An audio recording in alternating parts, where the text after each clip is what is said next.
You know Gray Bar for electrical parts, but there's one more thing you may not be thinking of us for that can help maximize your next project's total value.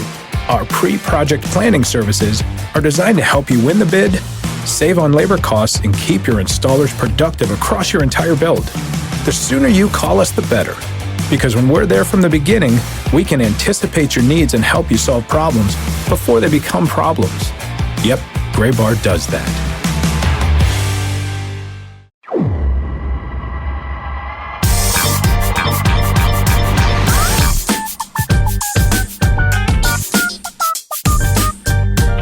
A day ahead of what was originally scheduled to be minor league opening day, we welcome you in and open up this week's episode of the Show Before the Show podcast from Minor League Baseball, MILB.com. My name is Tyler Mon. Sam Dykstra is in the borough of Brooklyn in New York City, logged on to the Ebbets Field press box Wi-Fi. Hello, Sam. How are you?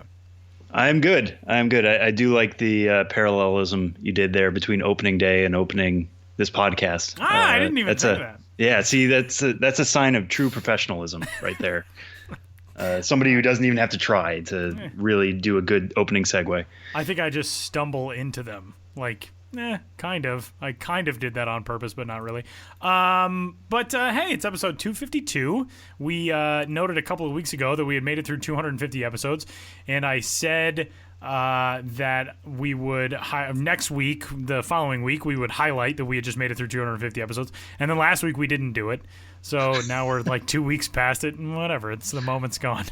The moment is past. It's all over. By 2 weeks at this point. But still, I mean, 250 is really cool. We said this on Twitter. Yeah. We didn't completely not acknowledge it on here.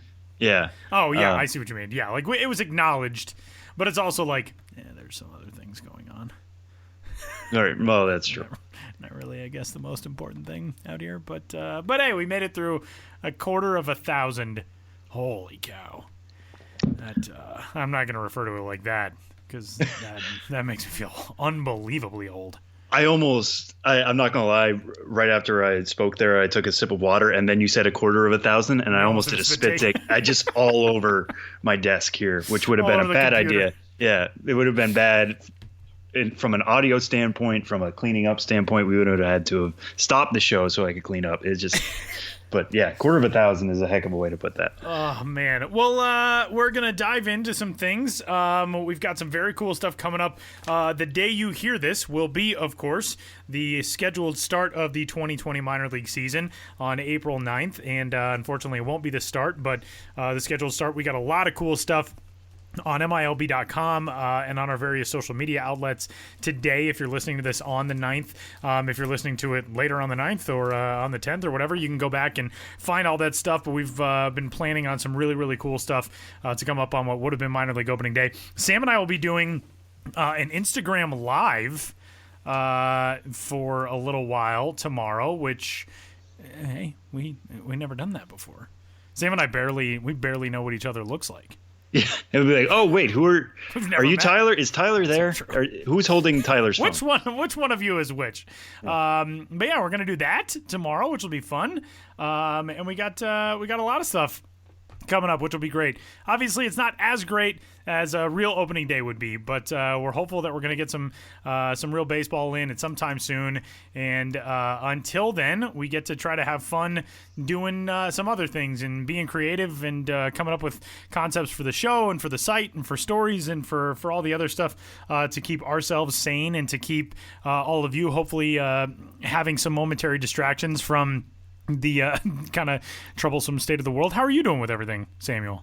Better by the day, I think, which is weird to say. I know we don't want any of this to be normal. Every day I have to go outside with a mask here in New York City, trying to follow protocols and all that. But, getting more and more into a comfortable routine here at home and figuring out the thing, and the news has been good the last couple days in terms of hospitalizations have been down here in New York City. And it seems like we're kind of turning the corner. Now, that doesn't mean I'm going to go back to the office next week. None of that's going to happen. It means we have to keep doing what we're doing. But, the idea that it's working and that fewer people are getting sick and needing hospitalization here is uplifting and optimistic at a time when I wish we were talking about the baseball purely and talking about Major League Baseball already having been played for a couple weeks and minor league baseball just getting warmed up. But you take the wins how you can find them. And, it seems like there's a little bit more wins every day here in New York City. So we'll take that. How are things in Denver? We're cautiously getting to a similar point where I know the numbers have started on a very small sample size, which, oh man, talk about a heartbreaking parallel. Ordinarily, we'd be talking about that with like dudes with really hot starts to the season, like small sample size. But this guy's hitting 450. This is a small sample size in a much different type of category, but I know our numbers have been headed more in the right direction in terms of fewer cases, fewer fatalities over the last couple of days, but it's so early. We all want something to cling to, to have some hope. And I know it's so early in that process that when we get numbers that seem cautiously optimistic, I know I at least am trying to lean much more heavily on the cautious side than the optimistic side. But I'm the same way. It's, you kind of adapt. And I've been through every stage, I would imagine, of trying to process and deal with this like everybody else has. But, for the first couple of days, there was sheer panic and borderline anxiety attacks and just an extreme worry about everything. Then it kind of got into a little bit more of a distancing, trying to process things from a 30,000 feet point of view. And now I think a lot of us are reaching a stage where we're just trying to adapt. And, it's funny, I do a different podcast, which some people might be familiar with, which is about the Colorado Rockies. And we tweeted something from our account about, just asking how people were doing. And I believe she is the stepmother of former Rockies top prospect and current rotation member John Gray. She responded to us with a meme that said, it was just like a dog making a funny face. And the text was, when you realize that your normal everyday routine is now what people call social distancing, which is kind of true. Like, that's sort of the way for me it's gone, because I ordinarily just work from home for this job. So my life from, the end of the college spring sports season until the start of the fall sports season is usually pretty much very similar to this. I work from home. I don't, go out and do a whole lot anyway. But it's so different when it's something that you're choosing and that is your life than when there is a pandemic ravaging the globe and you're forced to be at home. Mentally, I think, the last few days I've been able to handle things a lot better, and it helps that the weather has been amazing here. Now, that's going to be ruined over the weekend. We're supposed to get a very slow-moving storm that's going to bring snow. And so, check back with me on Monday. I'll be a miserable pile of tears. But, we're getting there. We're just a lot of adults doing our best, as John Mulaney would say. I think that's what it's all boiled down to now. Yeah, and that's the one thing that I have been most proud about here in New York City and everywhere else I look, talking with friends I have across the country, is there was some thought when this started that at a certain point everybody would just break out and rebel against this and try to go back to normal. I think it's trying to find the good in what we're doing and knowing that we're still going to have to do this for a while. That's been helpful. And people, as much as I thought, okay, at a certain point, my grocery store will be flooded. It really hasn't been. People are keeping their distance, even here in New York, which we know is crowded, and there's lots of people here. Normally, on a normal day, I think subway traffic has been down 92%. People really are taking this seriously, and not just on for the first 2 weeks, and then we'll see what happens to our attention spans. It's continuing every day. We're all taking this day by day. But yeah, that's how we get there. Hopefully a lot of you are staying safe and healthy, and we'll get to this and talking about real baseball hopefully by the middle of the summer. I know that there have been a lot of talk this week about potentially May, and that seemed to get shot down very quickly. But I know a lot of ideas are being bandied about in the commissioner's office and with the MLB Players Association about trying to get baseball back in a good way, in a safe way for players, something that we can all watch from home, whether fans are in the stands or not. A chance to talk about real baseball, but at a point where we are doing so in a healthy way. They're trying to be creative with that. We'll see what happens with that. It seems like things are changing almost daily on that front, but if things continue the way they're going and everybody does the right things and takes the right cautious steps, we'll be there before we know it. Totally agree. And thanks to all of you who have been in touch with us. And, it's weird that it has helped us all, I think, feel so connected while we are so disconnected. I know that is kind of the weird dichotomy of our times, but that's been really neat. And I was reading a story this morning about sports equipment manufacturers who have joined in the fight in producing, whether it's masks, or the kind of centerpiece of the story from the New York Times was Formula One teams in Europe who are focused right now on making CPAP machines and ventilators because their technology is so well suited toward being able to make hyper specialized equipment like that. That stuff's incredible and honestly makes me very emotional. I mean, reading the story a couple weeks ago about when the Fanatics factory in Pennsylvania pivoted to start making masks and gowns and all that was amazing. And now there's so many brands that have joined in with that, from Bauer, the hockey equipment manufacturers who are making face shields now, to New Balance. They're making masks. Nike, I know, just announced that they're going to start making equipment. It's all pretty amazing stuff, and it really is very heartwarming in so many ways when you do see that spirit of people taking on that identity of being in this together. And what that still means, and we, of course, are the last resource that you should turn to for this, but we're going to give you all of the same lines that you've heard from everyone else. It still means that you got to stick to everything that has been working to this point. Just because it looks like the numbers are headed in the right direction, they are headed in that direction because we have all taken this seriously, and we have all committed to social distancing. We have all committed to staying home. We have to keep doing that. Even though the numbers are getting better, that's the reason why the numbers are getting better. So similarly to, you have an operation and you're going through rehab and you start feeling better. You don't quit the rehab because you're starting to feel better. That's what's helping you feel better. So stick with it. We'll do our best to be with you. Obviously, we'll be with you every week on the show. We're coming up with some fun stuff to do for the site.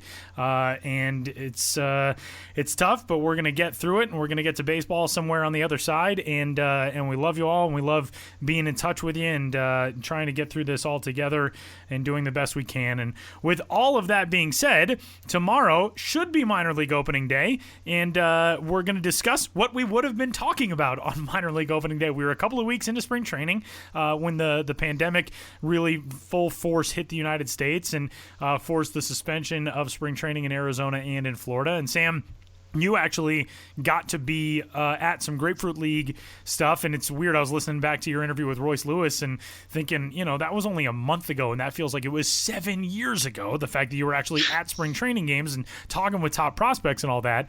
But if today was the day before opening day, what would we be talking about for this 2020 season? Yeah, and our opening day podcast, and Lord willing, we're going to have one again later in this summer, but our opening day podcast every year is one of my favorite. We usually bring on Kelsey Hennigan, Josh Jackson. We have a little bit of a round table between the four of us. We all make predictions about Rookie of the Year picks, Bauman Home Run Award winners. Shout out to Casey Golden and Josh out there. Our breakout prospect picks, who we think is going to finish the year or start the next year as the number one overall prospect. I think I called Wander Franco last year, so I'm going to dust off my shoulders again for that one. It's just so much fun to make predictions and sink our teeth into stuff that is imminent, something that's going to happen right away.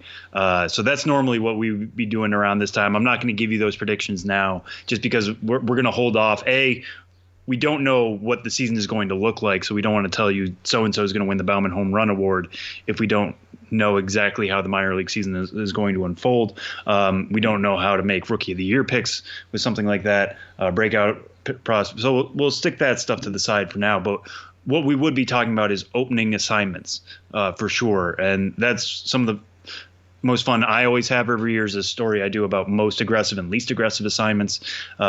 As much as I like to think that assignments are linear and you make the next step, you call the next guy up, stuff like that, it doesn't always happen that way. Sometimes teams surprise us by kicking a prospect to an even higher level than we would have expected.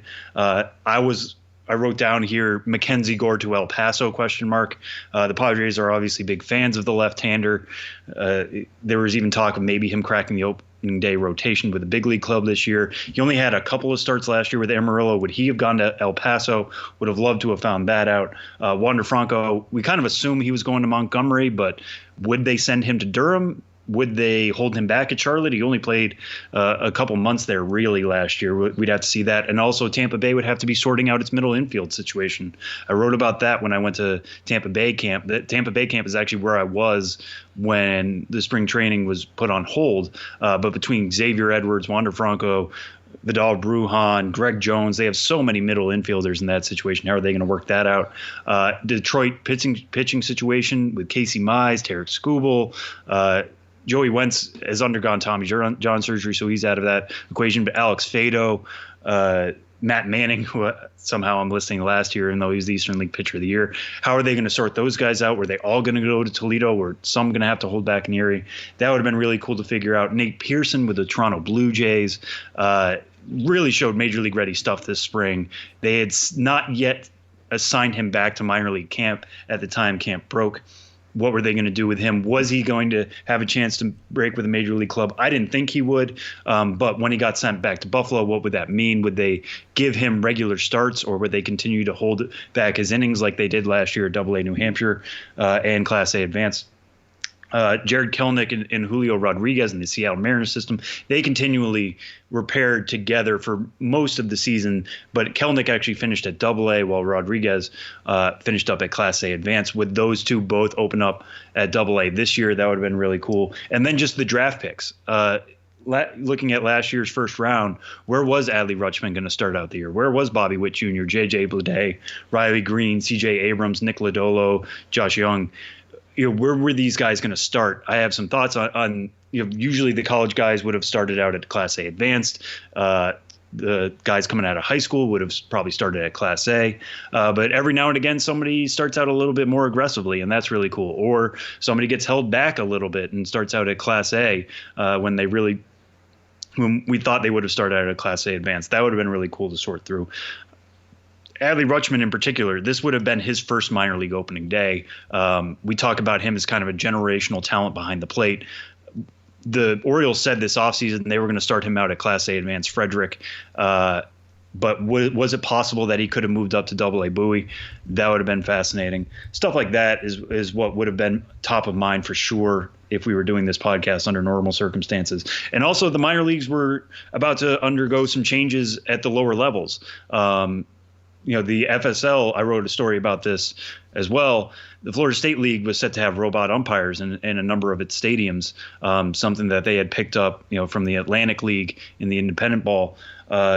Everybody who I talked to in Florida who had an FSL affiliate, which was basically everybody, was saying it's going to be a feeling out process. They didn't know what it was going to be like until they actually got into it. So those first couple of days would have been interesting to watch in the feeling out process. And on top of that, there was also a new pickoff rule coming to Class A and below, which meant you had to get a foot off the rubber before throwing over to first base. Some of the results we heard in the Atlantic League is that it actually encouraged more stolen bases, more movement on the base pass. What would that have meant for those lower levels would have been really interesting to watch. There have been so many things on our plate, which would have been fun. They're still top of mind now, and there's still something we have to kind of stew in for a while. Maybe this is a preview of the opening day preview that's going to come maybe July, maybe June, maybe August. We'll see. But yeah, there is still so much to figure out. And opening day is such a special time of the year. Really hope it's going to be coming at some point this season, because that's when we'll get the answers to so many of these questions I just numbered and so many more. I also would have figured out a way to work in my annual sam.dykstra@braves.com joke, and we'll get there. We'll get there. It'll be something, unrelated to April 9th, but we'll get there. Yeah, I didn't even mention a Brave in there. I don't know why. For those who don't know, this is like 4 years ago now. We were doing our farm system rankings, and Sam, I had 10 through 1 for the pitching rankings for every farm system in baseball, which I think ever since then, I think I've only been assigned like 21 through 30 in every story that we do, and that's probably why. But the debate to me was between the Chicago White Sox and Atlanta, and I was like, you know what? Let's make for some fun discussion. I think the White Sox better system than the Braves. And the next morning I woke up and Sam had switched them and was like, I'm not letting you do that. This is the power I wielded as editor in that case. Sam is a tyrant. Yeah, and Tyler just forever has taken that. Well, like, oh, well, the money that the Braves have been slipping you is obviously paying off. As if that's what I had any control. Sam.Dykstra@Braves.com. And I'm sure that organization that's what they're focused on. Is just we got to make sure we get that #1 ranking in the farm system rankings on MILB.com. Yeah. That's what they're dealing under the table for. I'm sure at every clubhouse in Danville and Rome and Florida and Mississippi. How do we get through in those rankings? Well, no, they just put that up as bulletin board, and they're like, see how good you guys are. And meanwhile, in Birmingham and Charlotte, they were like, oh, they don't think you're good enough. It's bulletin board material, and I had to disavow myself of those rankings. I had to resign like a member of parliament who is upset about a power change in some weird country that you've never heard of. What? I don't know where you're going with that. The quarantine is getting to me. Anyway. All right. Well, be that as it may, whether quarantine's getting to you or not, what would you have been looking forward to most at this point if we were going into a normal opening day? Yeah, I mean, I think you hit on a lot of the stuff that we most heavily focus on, which is who is going where to start the year. And, we always do our stories at the beginning of the season of the most intriguing lineups, the most intriguing rotations, and all that kind of stuff. I would have been really interested to watch Wander Franco this year and how quickly he can make that rise in the Rays system, because it just seems like he is on such an elitely quick track to get to the big leagues, and he's still 19 years old.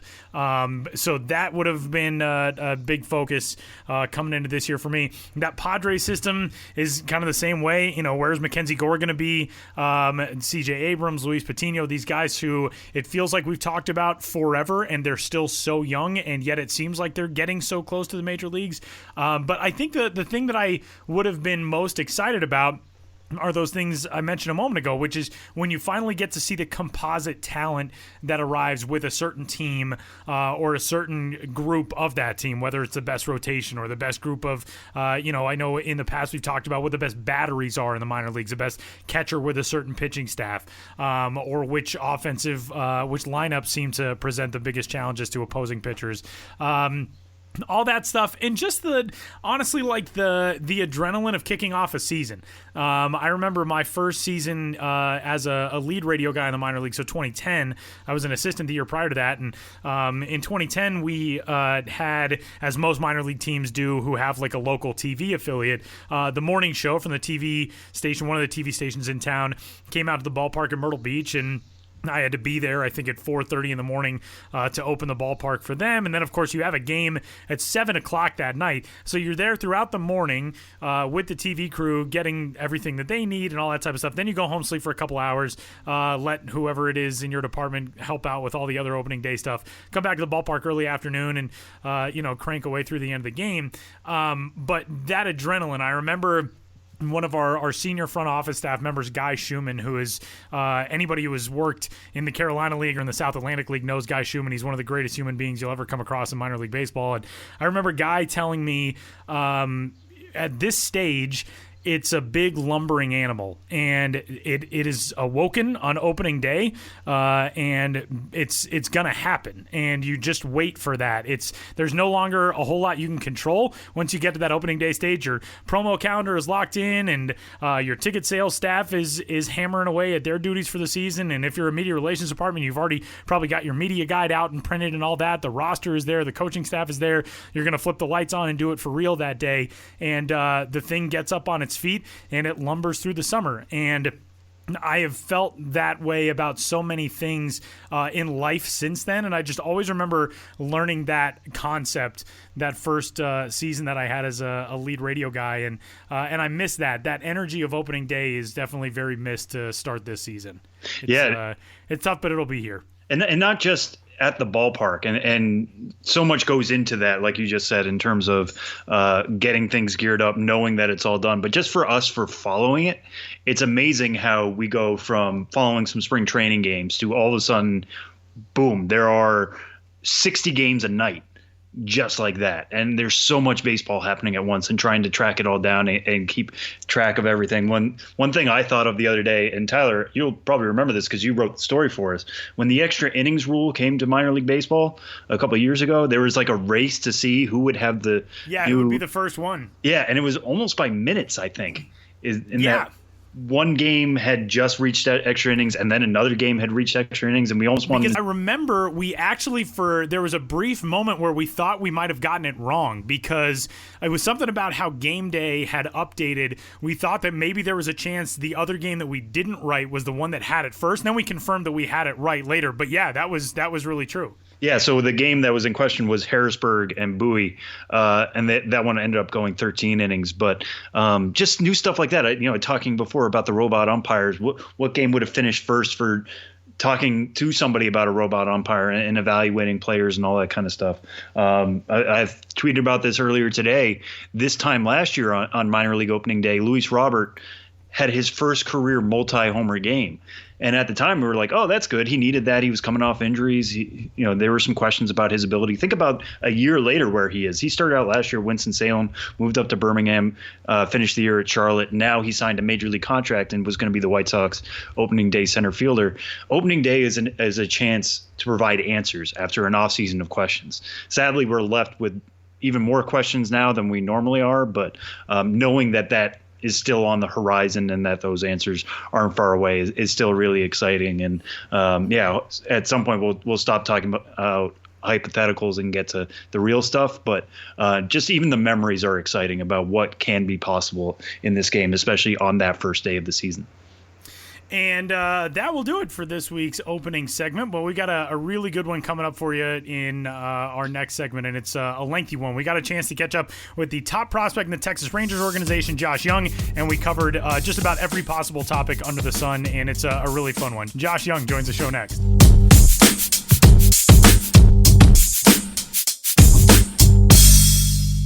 As an official partner of Minor League Baseball, Nationwide's here to make sure you're protected for every pitch life throws at you. Visit nationwide.com today to see how we can help meet your needs. Nationwide is on your side.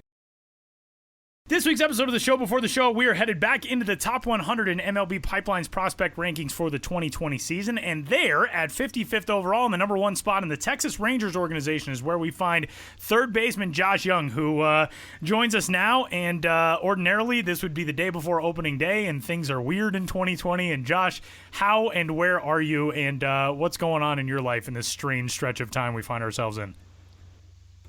I am currently still out in Arizona, just trying to get some work in every day, whether it be some racquetball against the wall or hitting socks into a wall. It's just such a crazy time. I never would have thought anything like this would have ever happened, and especially like my first spring training being cut short. It's just all surreal, and I think I was in denial for a while, really not knowing if this was real or not, but it's finally come to the point where this is real. So you just try to do everything you can to stay ready for the season, because we don't know when that's going to start. But like you said, opening day is supposed to be tomorrow, and we don't know when opening day is going to be. So we're all just kind of playing the wait game, which sucks. But as long as, I guess, everything in the country starts settling down with this virus, I guess it's for a good cause. Take us back to, it's almost a full month now since you guys first got word that spring training was going to be put on hold and the season with it. It was that week, the end of the week of March 9th. And it's so strange because everything happened. And I've talked about this. Sam and I have had this conversation several times about how quickly everything happened. I mean, I know, March 9th and 10th, things still feel relatively normal. March 11th, all of a sudden you start hearing stuff, Rudy Gobert and the Utah Jazz and Oklahoma City are on the floor, and then they get pulled off. And then all of a sudden that night, the NBA is suspended. Next day, the NHL is suspended. Major League Baseball decides that it's going to follow suit. What were those 48, 72 hours, that Wednesday, Thursday, Friday, what was that like for you guys? How did you first find out, and what happened, in that stretch of time for you? So all that stuff starts going down, and then my brother's in college at Texas Tech. Next thing you know, Omaha is done. You're like, what? Right. This stuff's really happening? Because you can see, like, maybe NBA shut it down for a few days, try to let some things calm down, NHL shut down. But that's their season. They're like, okay, it's on hold. Hold could be one day. Hold could be 1 week. We don't know what's going on. Next thing you know, all the college stuff shut down. Like, their seasons are canceled completely. Like, it's not just on hold. It's done for 2020. You're like, okay, this is real. Next thing you know, we get called into a meeting I think it was Friday morning at the facility. And they're like, hey, guys, you don't even need to get dressed today. This is what's going on. Where our spring training is suspended. You can stay here if you would like. You can go home if you would like. You're not going to be held against you. So I'd say probably half the guys go home. So there's about a handful of us left. They say, hey, next day, have another meeting. Hey, probably should go home. So it's just like, what is going on? It's just been so crazy because we really have no information as to what's going on. Yeah. Like we hear Trump talking about like some stuff. Hey, maybe the end of April now. Baseball wise, you hear, okay, maybe in May, bring us back, maybe in June, maybe season starting in July. It's just like back and forth all the time. So you just like trying to stay as ready as possible to be able to play games, but also like this is like your second off season. It's basically like the off season never stopped. Yeah. You're just continuing to go with a little bit more emphasis on being ready to play baseball whenever it happens again. There's not going to be that little fine tune up anymore. It's going to be, let's go. So it's just, you just don't know what's going on. It's crazy. Yeah, and the interesting thing is this was your first spring training, and I can't emphasize this enough. It is not normal that this is what spring training happens. But what was even your focus in spring training as somebody who had never been part of that? You're used to ramping up much earlier during your time at Texas Tech. What was your points of focus during your first spring training here? Well, my whole offseason, I was focused on a little bit more poolside air. My swing's been always geared right center, stay inside the baseball as long as possible, see it deep. So now I was working on a little bit, get the bat head out in front a little bit, put the ball in the air, because my tendencies were, okay, I'll say this. My tendencies were, okay, fastball in, I'm either going to drive it the other way for like a single over the second baseman's head, or I'm going to hit this ball on the ground, top spin to the left side, accidentally hit one in the air, and it might go out. That's how I would say my swing was in college, because I did hit a few balls out to left field, but it was rare. So I would say now more emphasis on being on time for the pitch that's middle in, like being on time for it. That's my timing. And then if it's outside react, where I think my old approach was, I'm thinking away, reacting in. So it was more of an approach thing, a little bit of a swing, a little bit of a posture adjustment. But really it was just try to get as consistent as possible and get ready for spring. And then when coming into spring, you're going to start seeing pitching. So everything works great in BP. Like that's where you're feeling amazing. It's, when you start seeing pitching, you get real results. That's the adjustments that you need to make. So those are my main emphases throughout the offseason. And defensively, just continuing to get better, try to be consistent.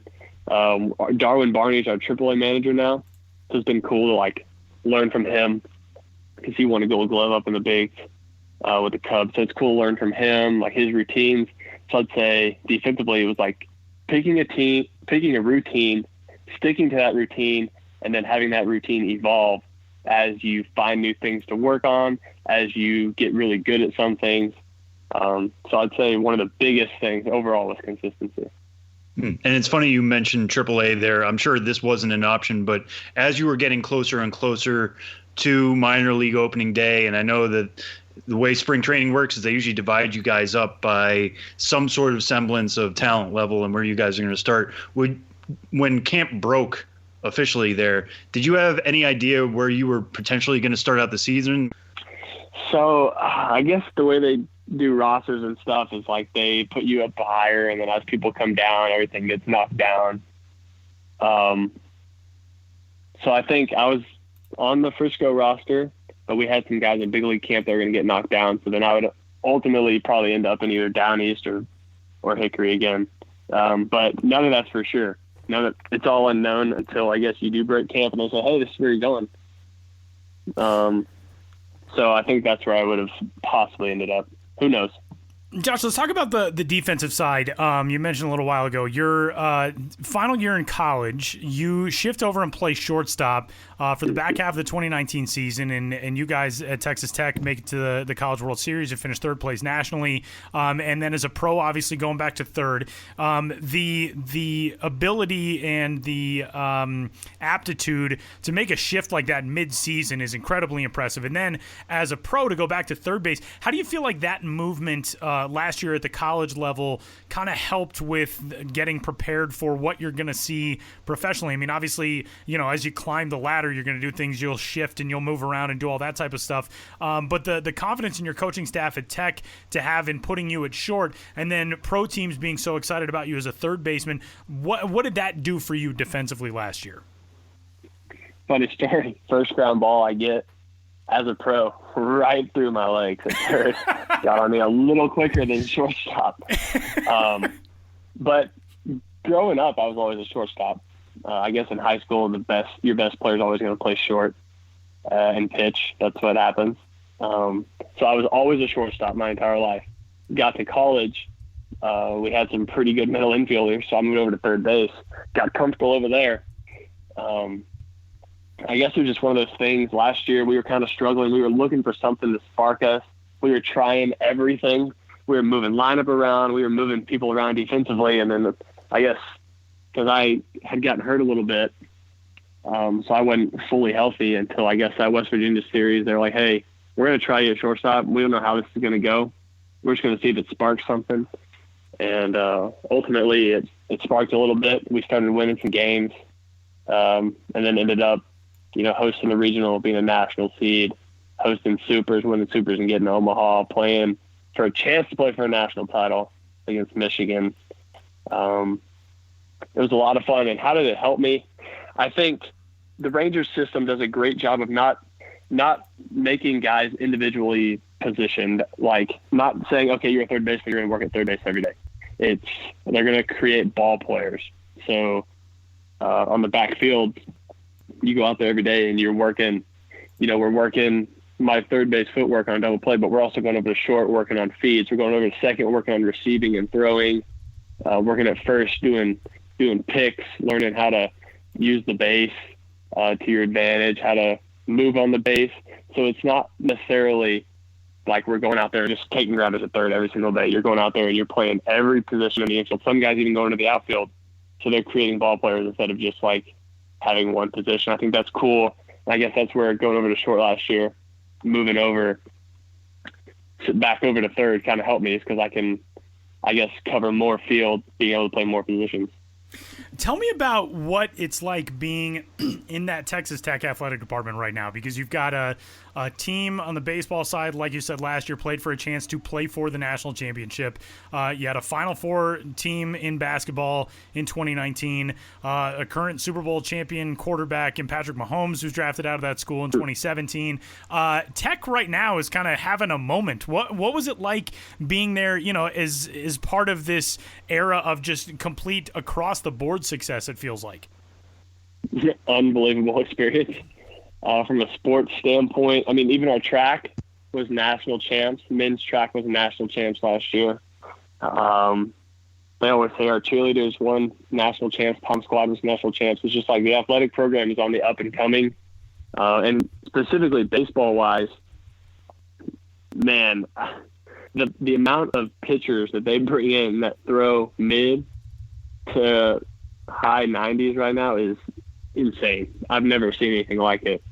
I know specifically this year their bullpen was stupid good, because we had our instructs in Frisco and they came down and played us, which was a weird experience for me playing against Texas Tech. Literally 4 months after playing in the World Series for them. But it's, as a baseball program right now, it seems that they're doing everything they need to do to win a national title. And it's cool to see how every time or every season we progress a little more. We get a little better. So we've been to Omaha 4 times in 6 years, I think, and we've been to Omaha 4 times as a program. And every year we've gotten a little better. First year, they just make it. They go 0-2 barbecue. The next year, they make it. They win a game. The next year, we make it, we win the first game, and then we ended up losing 2. And then the next year, we ended up getting to the semifinal. So it's just like every time we make it, we inch a little closer to that national title, a little closer. And I think that's where the whole athletic program in general, it's not about making it to your conference tournament. It's not about making it to the tournament. It's about trying to bring home a national title. And I think that's where basketball really set the stage, was because they played for a national title and they had it in their grasp. There's just a few shots didn't go our way, but just as a city of Lubbock, as that university, things are looking up, and it's really cool to see, and it was awesome to be a part of. Well, the good news is, just real quick to jump in, last year you make it within a game of playing in the national championship game. This year, no College World Series. Next year, you might just jump straight to winning a national championship if you keep getting one game better. Could be. Could be. That'd be pretty cool. That'd be really cool. And to kind of transition from that to the pro side, I mean, it's one thing to play for Texas Tech. You're a San Antonio guy. You're from Texas through and through. And then to have the Texas Rangers call you in the first round. I know Lubbock and San Antonio aren't the closest exactly to the Dallas-Fort Worth area, but it's still – you get a chance to stay in state. What was it like having the Rangers follow you that closely and ultimately take you at that spot in the first round? It was super cool to be able to play – and be drafted by the Rangers, not play for yet, but be drafted by the Rangers. You always hear like LeBron James, he's from Cleveland, taking the Cavaliers, and to win a title. So I think it's those kind of stories really hit home once that happened. I was like, hey, I might be able to do this for the Rangers. They haven't won a World Series yet. Maybe, if I make it to the league, maybe get them a World Series, and that would just mean everything coming from Texas, being homegrown. So things like that spark it. And at one point in my life, I was a Rangers fan. I grew up more of a player guy instead of a team. So I was an Alex Rodriguez fan. So I was a Mariners fan and then a Rangers fan for a while, and then ultimately a Yankees fan when he went up to New York. But it's just so cool. The history is so rich. And so you just, like that day, I was just with my family at the house because we had just won the regionals the day before. On that Sunday, we knocked out DBU, and we're just at the house, small gathering, just family sitting around. Didn't really have any expectations. Thought I might have a chance to go in the first round. There had been some talks there, but then got that after Adley got picked. I got the call from my agent saying, "Hey," I guess advisor at the time, "Hey, the Rangers are looking to take you." And I was like, "Whoa, that's cool. That's really cool." And it was just so surreal that day. But it was a great experience. And, I just can't wait to ultimately play in Texas, especially that new ballpark. Yeah. Looking pretty cool. Especially with the air conditioning that they're putting in there. I think that kind of helps. Can't wait for the AC. Well, kind of speaking of playing in Dallas. Oh, yeah. No, the stories I've heard about Arlington are crazy. But pulling on that Rangers jersey for the first time, you mentioned before you move back to third base, you have a ball go through your legs, but offensively, your first at bat was a home run in the AZL. Kind of take us through that. And that's a moment so many kids dream of literally across the globe is stepping in as a professional baseball player for the first time. You step up and hit a home run. Take us through that and what it was like to begin your career like that. Funny. So I go back and watch the film. So I like watching film, seeing what I was doing when I was good, what I was doing when I was bad, try to analyze it a little bit, get an eye for my swing. Watching the film, I don't know how in the heck I hit that baseball out of the ballpark, let alone pull the ball. Because that wasn't my approach. I guess it just happened. It's one of those things where you'll hear a lot of guys say, "Oh, I blacked out in the moment." I guess that's what it was kind of like for me. But to just hit that ball on the barrel and see it taken off, it was pretty cool and pretty special moment. But man, I still don't know how I blew out of the park, honestly, because leading up to that day, I had, I just got drafted, so I have a few wood bats that I've had for a while. My favorite bat, that one I had used every day for almost like a year, that one I got from when I was playing with Team USA, hadn't broken. It was my baby. It was like a 33.5 in 110. Loved it, Louisville. And I'm hitting the cage. Everything's feeling good. I get out for BP, and they're like, hey, we're hitting off the machine today. I was like, oh, okay, whatever, no big deal. Hitting off the machine, last round of BP, I snapped my bat. No! I'm crushed. I'm like, I haven't even played a game yet, and I have some lumber to throw in the fire. Let alone, this is my gamer. This is my bat. I'm sitting there like, come on, man. So we go back in the locker room. I had literally just taped this bat up too. The grip was feeling nice. I was like, come on. So one of the guys that got drafted this past year with me, Cody Freeman, I can't remember what round he was, third, maybe fifth. I think it was third rounder. Comes over to me, and let alone, this is a high school kid that I don't know from Adam yet. He's like, hey, I have an extra M110 that I don't use because I have a deal with Louisville. I use this other model that I like better. I was like, you're giving it to me? He's like, yeah, man, it's yours. I was like, no way. So I go and carefully untape the bat that I broke, tape up this bat. So I'm like, all right, here we go. I go hit in the cage, take a few swings. I'm like, all right, it feels okay. Guess we're going to see how this goes. Go out there. I hit the homer, and I don't know if it was my next at bat or the bat after, I snapped that bat. It was one of those days. I was like, no. It was one of those days, and I was like, this is going to be a very expensive career if this is how it's going to go every single day. I can't be doing this every day. I can't be doing this every day. And I was like, this is my real first opportunity to play professional baseball, and I've lost 2 bats. Man. Oh, man. But that game, that moment, it was a lot of fun. And to see, because Cody Freeman was like the only American position player in Arizona at the time. And so it was cool to see like the Dominican players and the Venezuelan players and the Puerto Rico players like all come around you because they're so much younger than you, and it's just baseball to them. It's not about, hey, you're a first rounder. It's about baseball. And that's what's cool about those guys. And that moment it wasn't, oh my God, you should be doing that because you're first rounder. It's like, no, that's a special moment because that was your first at bat and they were all jumping around the dugout. So it was really cool. That is awesome. The ability to hit and get some more of that pull side lift that you talked about, one of the things you're focused on in spring training this year. I know, Josh, from one of the projections, the MLB Pipeline scouting report said there are a lot of player evaluators who think at some point you're a guy who can hit 25-plus home runs in the big leagues. When you're focused on something like that, for young players that are tuned into this, how do you do that? What are the things that you focus on, the drills you work with or the stuff timing-wise or stance-wise? How do you work on something that specific to try to add that exact dimension to your offensive profile? I would say, I truly believe this from the bottom of my heart is for all the young guys out there that try to go out and hit homers, I truly believe that's not what it's about when you're young. I believe that when you go out to the park, you have to learn how to hit first. You have to learn how to use the barrel. You have to go out there and learn how to hit line drives in the gap because when you work on hitting line drives, those line drives are going to turn into homers if you miss it by a little bit, And so going through college, that was my thing. I'm going to hit line drives in the gaps. That's it. If it goes out, it goes out. If not, I'm hitting double. And so for me, I really learned my swing. I learned how my body works. And coming into this off season, it was a struggle.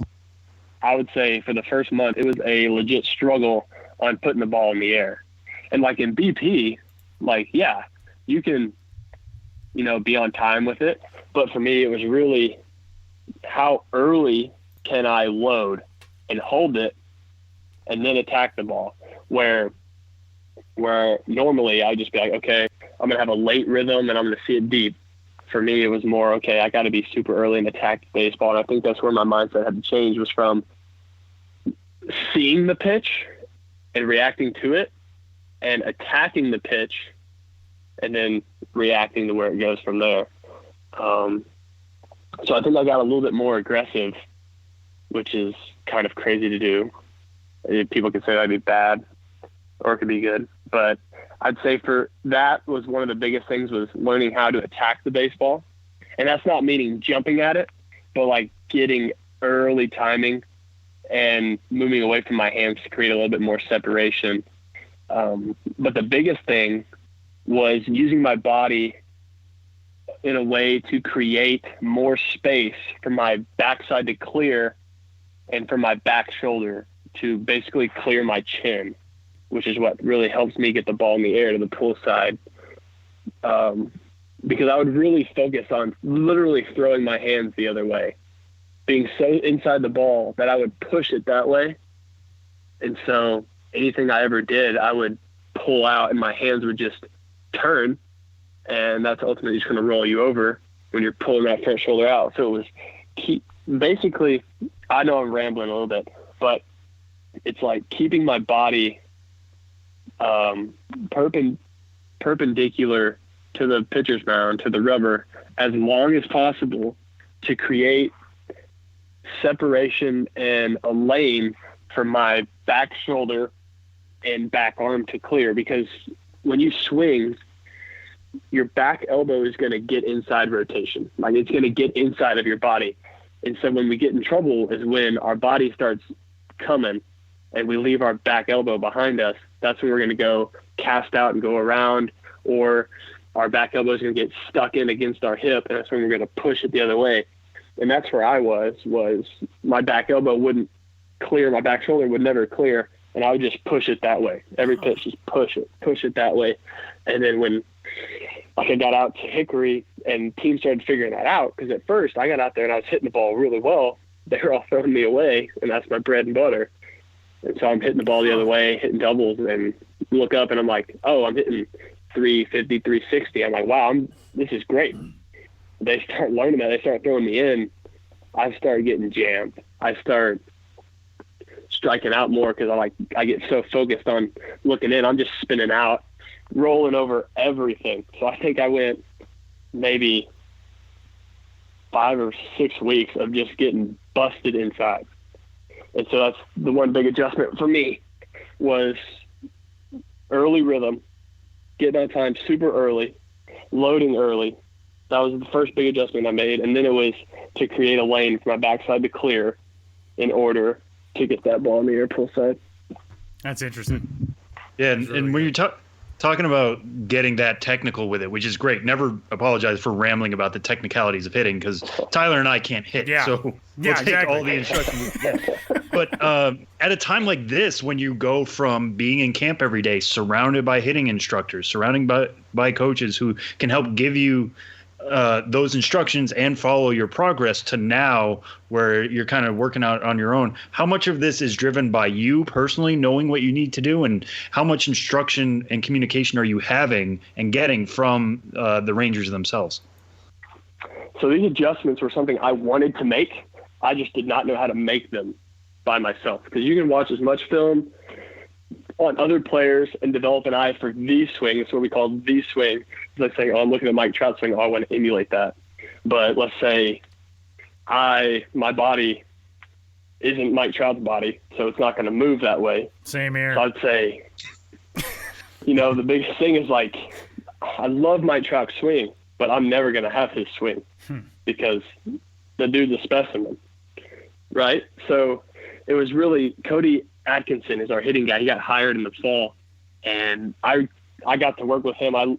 We talked about adjustments that I needed to make, and we were both on the same page about what we needed to do in the offseason, how to train dirty. That's what we call it. Train dirty to play clean, because when the stakes are high, you're going to fall to your level of training, not rise to the occasion. So one of the big things we did was lots of little drills. We'd get just a ton of really weird and random things to work on clearing that back shoulder. Lots of drills, short bats, long bats, to clear.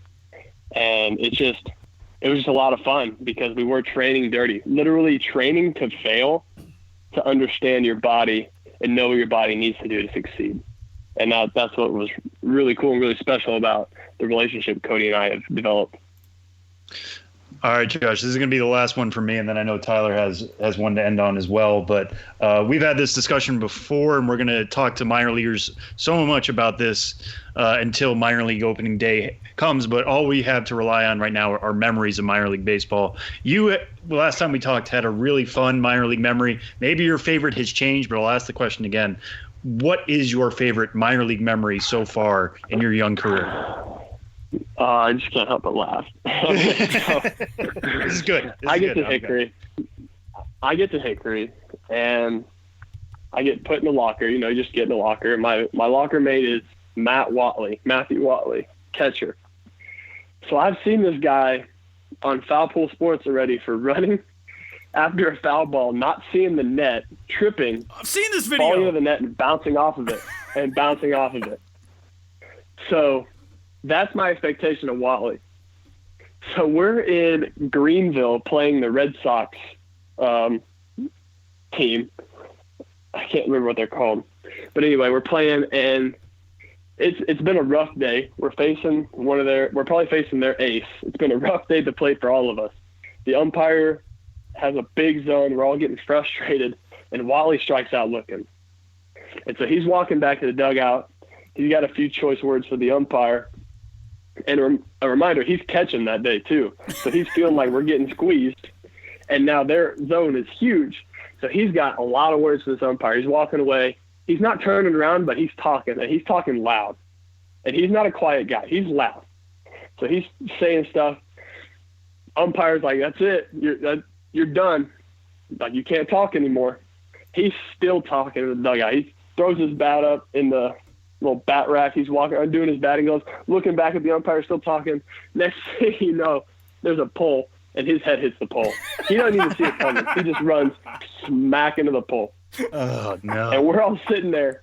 Trying to have his back. But the video ended up on Foul Pole again. But there's guys in the background, like, we couldn't contain ourselves with the amount of just laughter we had. Like, we're getting our butts beat, and our catcher just runs into a pole arguing. And let alone, as he's running into the pole, he got tossed. So not only is his day done, he's got a bruise on his eye, and he's got to live with just the embarrassment of running into the pole. It was by far the best moment of my summer.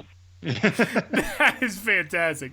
That is a good one. And that's like the funniest possible answer that we can end on. But I have to ask you one more, because I am the resident uniform and logo nerd at MILB.com. And so I got to ask you, the Rangers unveil new uniforms this offseason.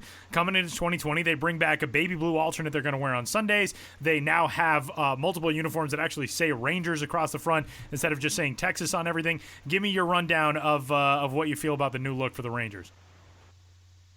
I like it. I like where it says Rangers. I also like the Texas stuff. I'm a huge baseball history guy, huge baseball nut, so I love the baby blue look. Awesome. How all the teams back in the day love the baby blues, like the old Cardinal baby blues, the old Brewer baby blues. Like, those are nice uniforms. So us having a baby blue, that's super cool. I love it. But I really like our new uniforms. I got to wear them a few times actually when I suited up with the big league squad in spring training. They feel cool. They feel nice. I've never worn a Nike jersey before. So, it'll just be an adjustment to that, since we wore Under Armour in college, and I think last year was Majestic. Right. That's who used to have it. So it'll be a little different, but no, it felt amazing. Looked good in it. All the guys looked sweet. So I think they're going to have a lot of fun in these new uniforms. Hopefully the new uniforms in the new ballpark bring us a lot of luck, and we can get to the playoffs this year. So we'll see. Trying to change up the mojo a little bit. So we'll see how it goes. Well, hopefully we'll have some baseball to be talking about on fields sooner rather than later. And Josh Jung, top-ranked prospect in the Texas Rangers organization. Huge thanks for joining us, Josh, and best of luck, sticking with it and trying to stay prepped and ready. And we'll see you out on a field soon. Yeah, thanks for having me. I appreciate it, guys.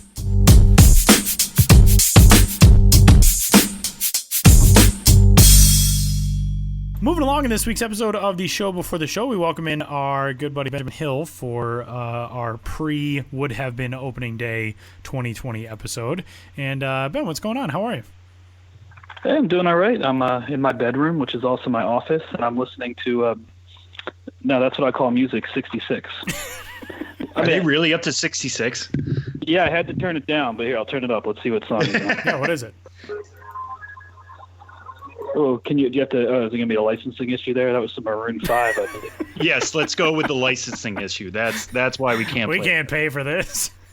Well, you're going to have to edit this segment. Sorry to have some Maroon 5 bleed in there. I got Imagine Dragons coming up next, and then Khalid and Normani with Love Lies. Okay. Anyhow. I always thought that they did like one of those albums a year. How is it that we're... Because I remember when I was a kid, we were like, now that's what I call music, 13. How are we at 66? And if you go overseas, like if you go to like Europe or Asia, they're on like now 300. Yeah, well, I'll tell you what. This, I'm listening to this on CD as one listens to their Now That's What I Call Music compilations. And it says now, it's just called Now. I guess how Wheel of Fortune is just called Wheel. Is it really? Now, yeah, it says, well, not type, but, they call it. Oh, I see. American I thought you meant that they like changed it officially. No, Okay. no, but they say like next, Wheel. They just refer to it as right. Wheel because it's America's game. I've been watching a lot of Wheel of Fortune lately. But it says Now, meaning they're shorthand for Now That's What I Call Music. Now always comes out 4 times a year. In August 2018, so I'm listening to 66, which came out in like early summer 2018. And if we're still on pace, 69 came out in February, and I guess Nice. 70 will be coming out in a few months. Yeah, it was a really nice compilation, that one. But I'm on 66. Interesting. Okay.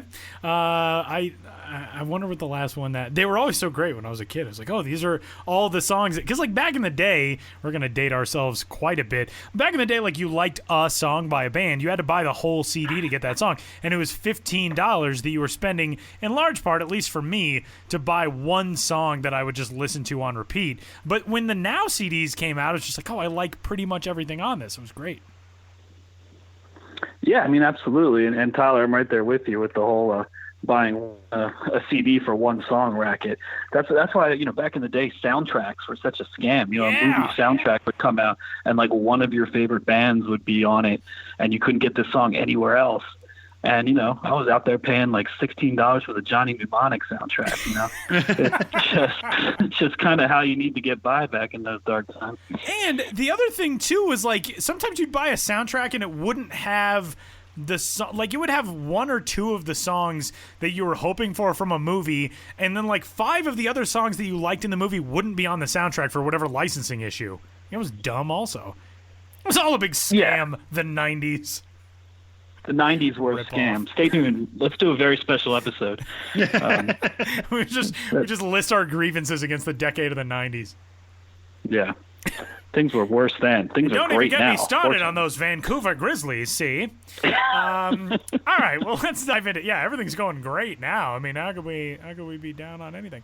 Sam and I were discussing in the opening segment, Ben, what we would ordinarily be excited for on an opening day. And as we get into the start of a season, the things that you most heavily focus on and report on kind of are in a calm before the storm in April and May until school gets out, and then all of a sudden the minor league calendar goes crazy. To start a season, though, what are you generally in the mode of at this time of the year? Yeah, I mean, in a lot of ways, you're exactly right. It's the calm before the storm.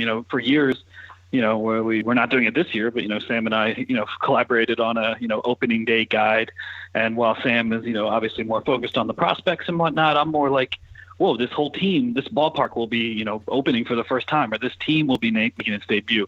I'm kind of more interested in tracking the new entries to the landscape, continuing to update my promo calendar spreadsheet, which, by the way, I'm still continuing to do. I don't know if it's like a delusional thing that I just can't stop myself from doing, but I'm still going through every single minor league promotional calendar and writing in all the decent promos, even if I know the games themselves are not going to take place, like say in April. But I'm still keeping track of that. I think it's important to know what's going on.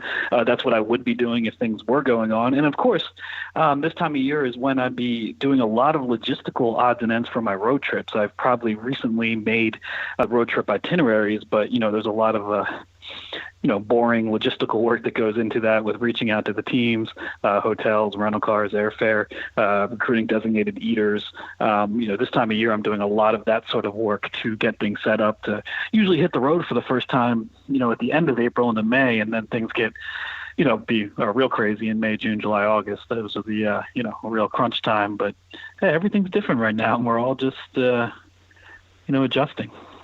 What can you say? Well, that kind of pivots us pretty well to one of the other stories you wrote this week.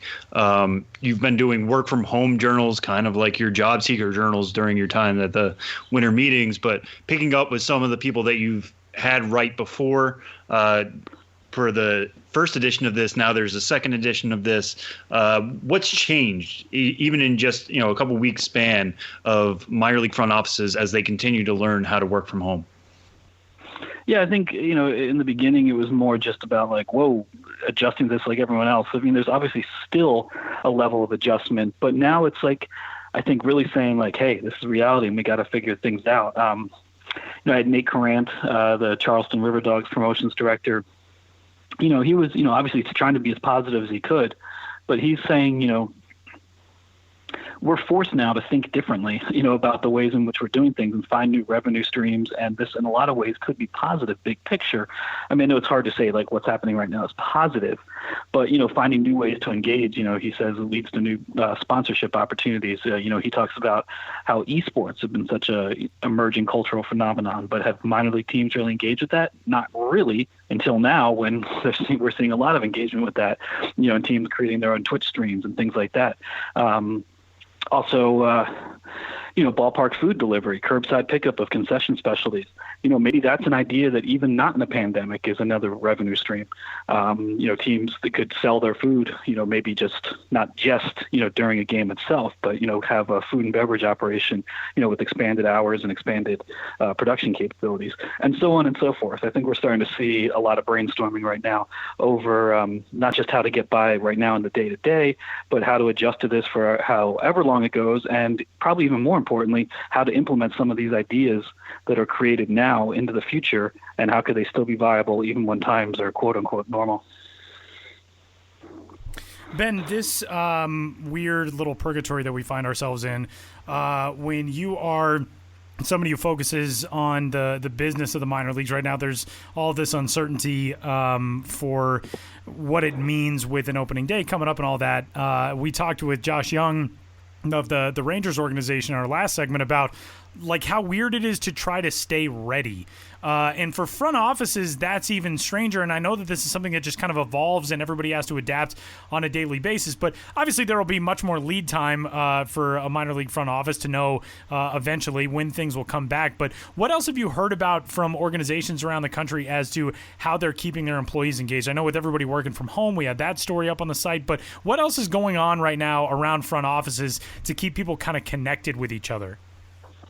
Well, I think as we were saying last week, a lot of that is the same way as you're seeing in, across most industries that are working from home, but a lot more video conferencing.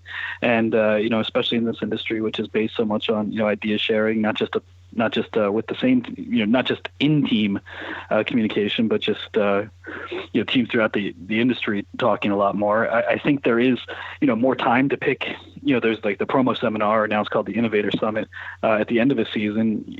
And then, one of the reasons that's such a valuable event is that teams get to pick each other's brains after the chaos of the season has ended. I think right now you're seeing a lot more, brain picking, for lack of a better word, going on right now, because teams are used to being just super busy at this time of year. And now they can say, hey, what are you doing? And check in. And this is an industry built on, idea sharing, and the teams not competing with themselves necessarily. So I think you're seeing a lot of that, a lot of research into, best practices, that other teams are doing, that kind of thing. And also, I'm sure, a lot of extreme, anxiety and antsiness as people try to figure, how long is this going to go and how will it affect us? But just the eternal baseball cliche, you just got to take it one day at a time, and that really is the case. And Ben, we'll kind of tease it out another story that you're currently working on. We talked a little bit about how other companies are stepping up, and normally baseball affiliated companies are stepping up to help out with the COVID-19 pandemic and doing what they can and contributing products. We talked about ex-Mariners prospect Adam Law last week doing that. You have a story on another baseball related company that's doing its part as well. Yeah, I talked to, I'm writing about OT Sports, which you may not be familiar with OT Sports. The average listener, but you are familiar with OT Sports, even if you don't know the name. They work with a variety of professional sports organizations doing jerseys, but they become one of the leading manufacturers of theme jerseys in minor league baseball, and they work with over half the teams in the industry in some capacity on theme jerseys, stuff like that. They're located in Burlington, North Carolina, an area with a big textile production history, past and present. And they, of course, are affected right now like everyone else. They're not shipping orders. Teams are calling up and saying, putting holds on their orders, trying to cancel them. They're adjusting to this reality like everything else. And one thing led to another. They were contacted by, the school system and healthcare providers in their community saying, hey, you're a textile production company. Can you make masks for us? And so they shifted production to masks, and they are now making 100% two-ply cotton masks for COVID-19, distributed within the school systems, for those who are still working in the school systems and the essential jobs, healthcare providers, the police departments, et cetera. And, I talked to Scott Golnick, who is one of OT Sports, vice president for OT Sports, and he said it's great to be able to help out the community right now and to have our workers, still working, having something to produce. But, we are also between a rock and a hard place. For us to keep the lights on, for us to continue to pay our bills, we will still continue to donate some of these masks, but now we also need to sell them. So they're essentially now trying to network with their clients across the country, and maybe even doing logo masks and things like that, and saying, hey, can you purchase masks from us and then distribute them in your community as a goodwill gesture in your community, but having bought them from us first. So they're still working it out as they go along. But I think it's kind of an interesting case study, just in that every team is affected by this, and you think about how many vendors each team works with and how their businesses are affected, and how this is all everything's interconnected. So, everyone's kind of trying to scramble and figure out how they can remain viable when things are definitely not normal. And that's coming to the site, and the rest of Ben's stuff up on the site at MILB.com right now as well. Benjamin Hill, everybody who you can follow on Twitter at Ben's Biz, and we'll do it again next week, man. Thanks for the time. Yeah, sounds good, and this is what I call music. Oh, no. Got enough. We can't afford it. Yeah. Sorry, guys. Sorry. You have to dip into your savings to get this episode on. Thank you.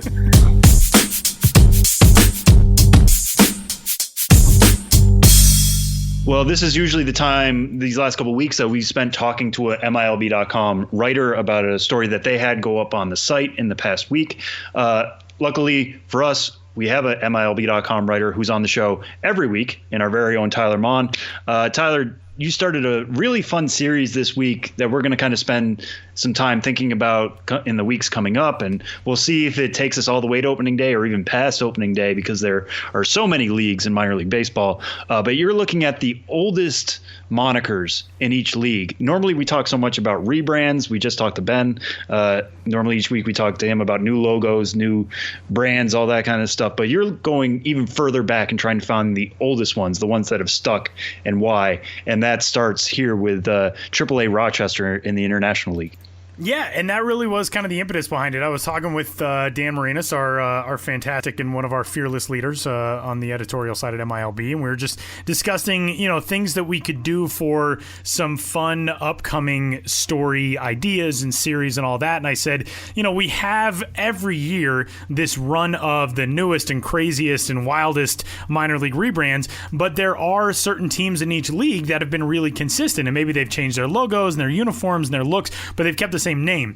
And there's a lot in a name that I think communities identify with as far as the identity of a franchise goes. So I started tracking back in each league what the longest tenured name for a team in that league is. And I think it's an important clarification to point out because I had somebody respond to the story on Twitter and say, why is this not Indianapolis? Indianapolis does not have a nickname break in the name of their franchise dating back to the late 1800s, which is true. But we're going league by league, and Indianapolis was previously a member of the American Association in AAA. They did not join the International League until that league was dissolved following the 97 seasons. They didn't join it until 1999.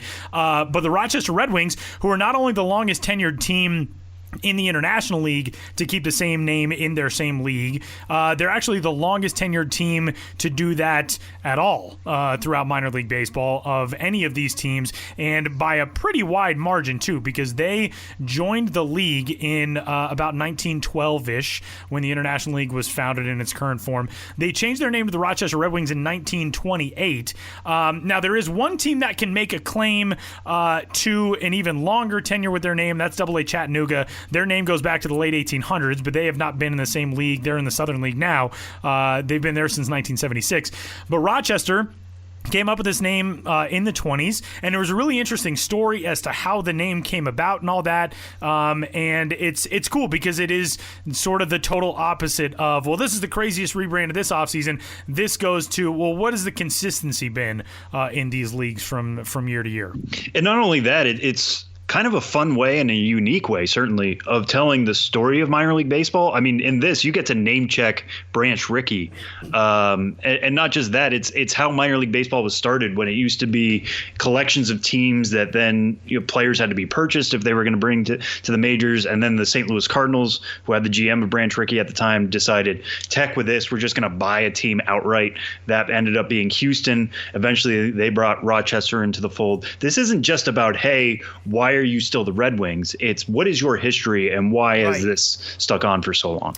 And that was really interesting. If you're unfamiliar with that story, I actually was just recently kind of learning about this in a different context, but I started back in January to watch the Ken Burns baseball series, which I know we've discussed on the show the last couple of weeks. Is available. You can stream it on Amazon Prime. It's on the PBS app right now, and it's fantastic. It's as good as everybody says it is. But in their episode about the 1920s, they talk about how Branch Rickey established basically the modern day farm system because, as Sam noted, minor leagues, quote unquote, were basically all independent prior to that. And teams looking to sign talent pretty much just had to try to sign talent out of these various other leagues. It was not a codified system like we have now, where if you are a Toronto Blue Jays fan, you know that a prospect will come up from Buffalo or New Hampshire or Dunedin. They'll make that climb up the ladder. All of those teams would have been independent, and if your team needed somebody, they just have to go to Boise, Idaho, and try to sign a guy who's playing for a team there. So Branch Rickey and the Cardinals realized in the 20s, we're getting outbid every time we try to sign anybody. Why don't we try to take this in-house and develop our own talent? So they started building out this farm system, which got to be extraordinarily bloated. I think at one point they had like 30 different teams or something absurd like that. But Rochester was one of their early entrants in 1928. The Cardinals bought the Rochester franchise, and they underwent, what now we would call a rebrand. They were the Rochester Hustlers, I believe. The Rochester Tribe immediately prior to that. And they did. It's so funny because you read all of these things that, what's old is new again. It's really kind of the opposite of that in this. We think of name the team contests and wacky team names and these big controversies and stuff that surround team names in minor league baseball. We think of that as all being new. It's not. The Rochester Red Wings name came out of a name the team contest. There's a quote in the Red Wings media guide talking about one of the previous nicknames for the team. And I think it was a newspaper columnist who just eviscerated this nickname and talked about how bad it was. It's just like all the stuff that we hear now where it's like, oh yeah, that continues to happen, and it happened all the way back then. But the Cardinals buy this team. Somebody suggests Red Wings because of the connection that it has to the parent club. It gets selected, and we're nearly 100 years removed from that, and the name is still there. They've undergone several different logo changes. It's kind of a more modern look now, at least in terms of having a character-centric logo with their mascot Spikes, who's the subject of the logo, versus what it was in the past. But one of the things that I also think is interesting about the Red Wings name. Rochester had that name starting in 1928. The Detroit Red Wings were not known as the Detroit Red Wings at that time. They were the Detroit Cougars when they started in the NHL. They were the Detroit Falcons after that, and I think it wasn't until 1933 that they took on the Red Wings name. So this was when Rochester adopted it. This was a unique name across American professional sports, and it's lasted almost a full century for them. Yeah, and this is something like Rochester. I mean, obviously, it's been around forever. It's kind of an organization that we take for granted in that way, yeah. I would say. And that's the other part of this series that I think is going to be a lot of fun. I'm not going to spoil who the next team is in your series, but it's another team that I wouldn't have guessed for having the longest thing. But I know they've been around a long time, and I don't necessarily think about them as somebody who needs to rebrand or refresh or do any of that stuff constantly, because they're always just a constant of minor league baseball. So this is our chance to give those teams their due. And it was just a ton of fun getting a chance. Paul Bielowitz is the historian in the Rochester area who I talked to about this. And Nate Rowan, who's Rochester's media relations guy, they were so fantastic in getting me all the materials that I used for the story. And they've got a Society for the Research of Rochester Baseball History out there that Paul is a vice president and a co-founder in, and they've got old uniform renderings that they recreated and different photos and other stuff from the archives of this tremendous history in Rochester. And yeah, I think that puts it very well. We do sort of look at the Rochesters of the world and the Toledos of the world and the Chattanoogas of the world and think, oh yeah, we'll take them for granted. They've been around forever. But these teams have these illustrious histories, and there's a reason why they've been around for so long and they've been so successful, and just some really cool stuff. And that story is up on the site right now.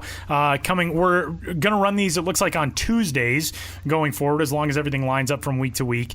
So next week is the Pacific Coast League. I did the interview for that story yesterday, and yeah, won't spoil it for you yet, but the interview was fantastic. Another organization that is just tremendously well run with an outstanding media relations staff, and I talked to one of their front office members for the story, and it just really energized me to write that story. So I'm really excited to put that one together.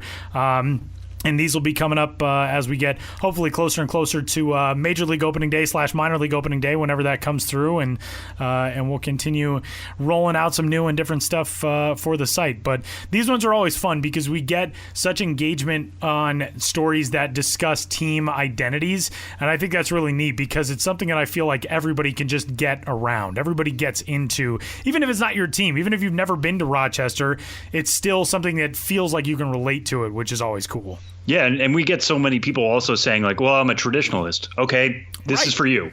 Like, why aren't we talking about the older stuff and the more traditional stuff? Okay, this is a chance for that as well. But sometimes, traditional is not necessarily traditional just for traditional sake. There's other reasons involved. And it's just really refreshing to see that side of this as well. A lot of fun stuff, and that story is up on the site right now, and we got a lot of other good stuff that's up on MILB.com this week as well. And that will just about do it for this week's episode of the Show Before the Show. But before we go, time once more to check in on our Nationwide Covers Top Prospect segment for this week's episode. Sam? Yeah, so on this week's Nationwide Prospect Fun Fact of the Week, last week we talked about Wander Franco a little bit and how unique of a player he is. Well, today, as we're recording this, April 8th, it is Joe Adell's birthday. Joe Adell, the top Angels prospect, turned 21 today. So I wanted to find a fun Joe Adell fact. For most of you who know about Joe Adell, you know that he had a pretty strong season last year, played at 3 different levels, kind of tailed off a little bit at AAA Salt Lake, but has 5-tool potential, has the chance to contribute for a long time next to Mike Trout in that outfield in Los Angeles. A lot of reasons for excitement for him. So let's dive into why he was exciting, specifically in 2018, which was his first full season. Why is there still that excitement for him after he tailed off a bit at AAA Salt Lake? This is a big reason why. When I dipped into the numbers for Joe Adell in his 2018 season, there were only 3 players who were playing in their age 19 season or younger and hit 20 home runs in all of baseball. So every teenager that was playing minor league baseball in 2018, only 3 finished the year with 20 homers. They were Vladimir Guerrero Jr., Sully Matias in the Kansas City Royals organization, and Joe Adell. Now, among those 3, Joe Adell was the only one to reach double digits in stolen bases. His WRC Plus, which was 143, was second only to Vlad Jr.'s, and we know how special of a season Vlad Jr. had in 2018. When we talk about having multiple tools, this is essentially what we were talking about with Joe Adell. He battled a lot of injuries last year, but when he's healthy, this is what he's capable of: hitting for power, stealing bases, covering a lot of ground, probably in right field going forward in the Angels organization, just because the greatest player in the world, Mike Trout, is going to be manning center for a long time. But when we talk about five-tool players, this is what we talk about. Joe Adell showed that in 2018. I have every belief he'll be able to show that in 2020, likely starting out back at the Pacific Coast League. But this is the type of unique player the Angels have here in Joe Adell, who is now 21 years old. So that will put our final bow on this week's episode of the Show Before the Show. Coming up today, if you are tuned into this early on April 9th, we got a lot for you at the MILB at Home Opener. The hashtag is MILB at Home Opener on social media. You can follow at MILB on Twitter and on Instagram. You may even see me and Sam on one of those. You will see me and Sam on one of those. We'll be on Instagram Live tomorrow. But beginning at 10 a.m. Eastern Time, so you'll probably already be tuned into this show sometime after then. We will have all kinds of stuff across all of those channels to kick off what would have been the minor league season in 2020, and we'll be with you throughout the day. And obviously not the way that we wish we could be, but this will be the next best thing. And stay at home, stay safe, and we'll hopefully have some real baseball to be talking about sometime in the not-too-distant future. And until then, we will have some fun with it on Thursday. So happy would have been opening day. He's Sam Dykstra. I'm Tyler Mom. We'll talk to you next week.